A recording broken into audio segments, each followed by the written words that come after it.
in the past few years been using meat, fish, vegetarian, or vegan pantry, which is not the same.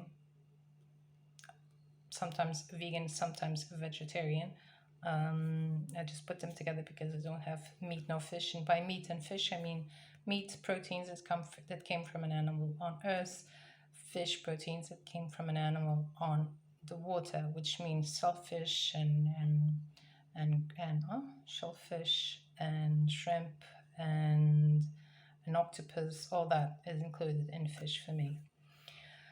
And then I believe last year I decided to include traditional and international. The international was because I found the food from the other cuisines and some were good and I wanted to make them once in a while.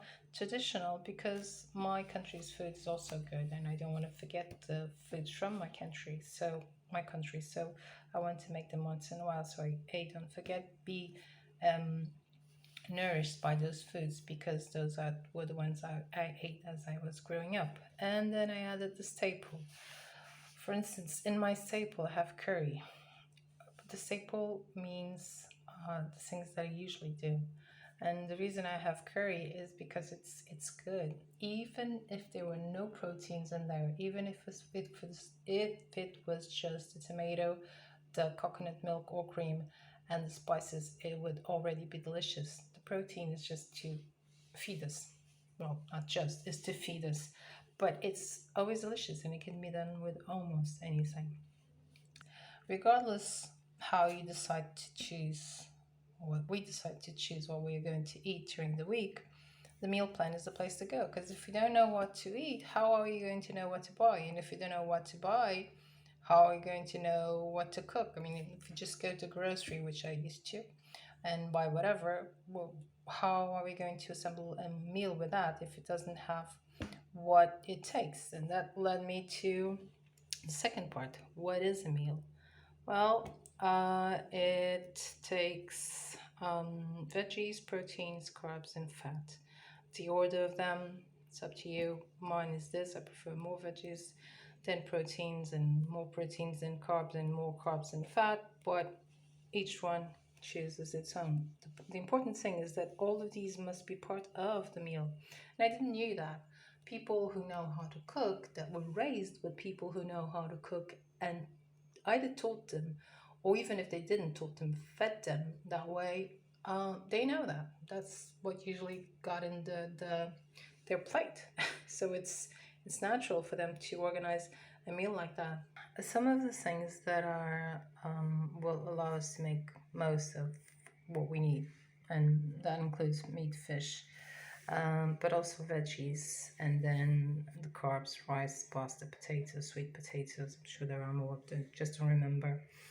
And if you have tomatoes, onions, and garlic, some cuisines want different things, like it's not chives, it's green onions, like the Asian food, if that's what you're up to. That's why I like. Um, but even if not, most of the meals can be done with these things. Obviously, some have more specificities, but this is the bare minimum to have in the house. And pairing flavors. So we already know what we're going to eat. We already know how it should stay. It must have all these things: fat, carbs, proteins, and veggies. How are we going to make it taste nice? Pairing flavors. For instance, this weekend, or this, yeah, I made that beans dish. Oh, it tastes bad. It just tastes bad. But I'm going to eat it.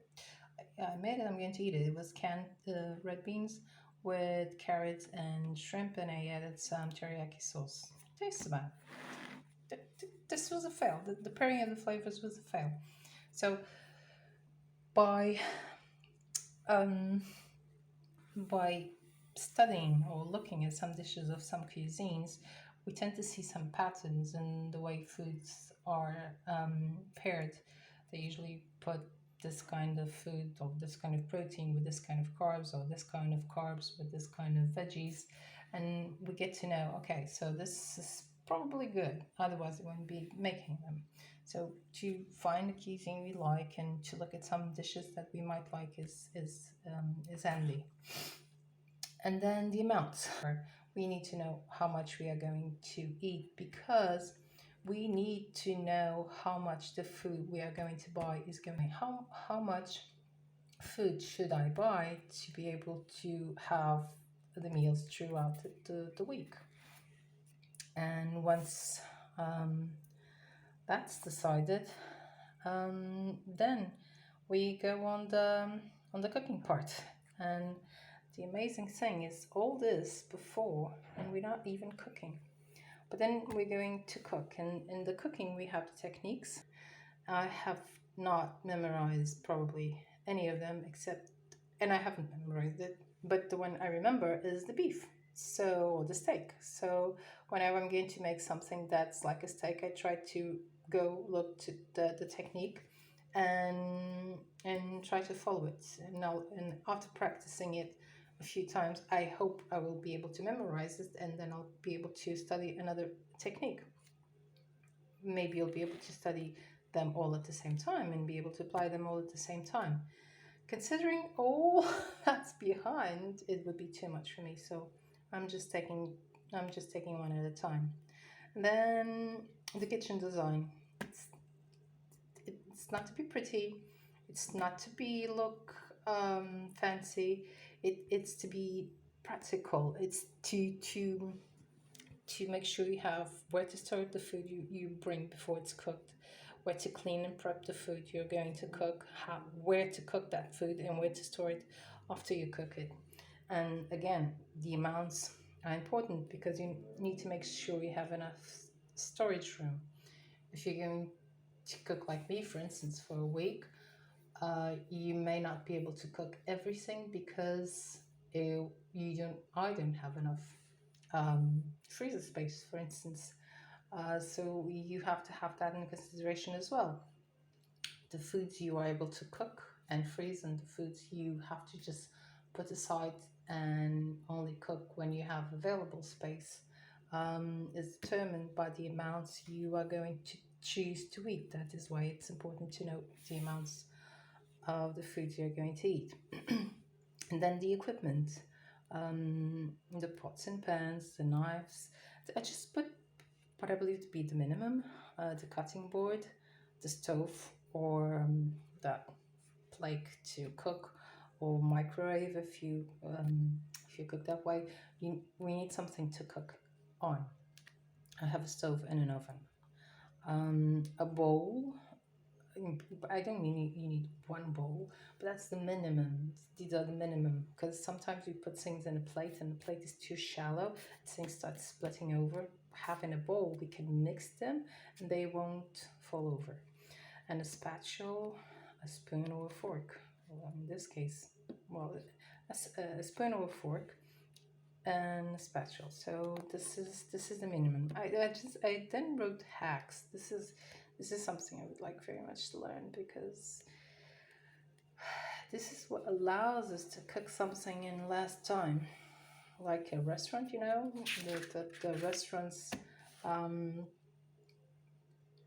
have 15 or 20 things to choose from, and they are able to do it in a very short amount of time. They don't do it from scratch. Well, maybe they do. I don't think so.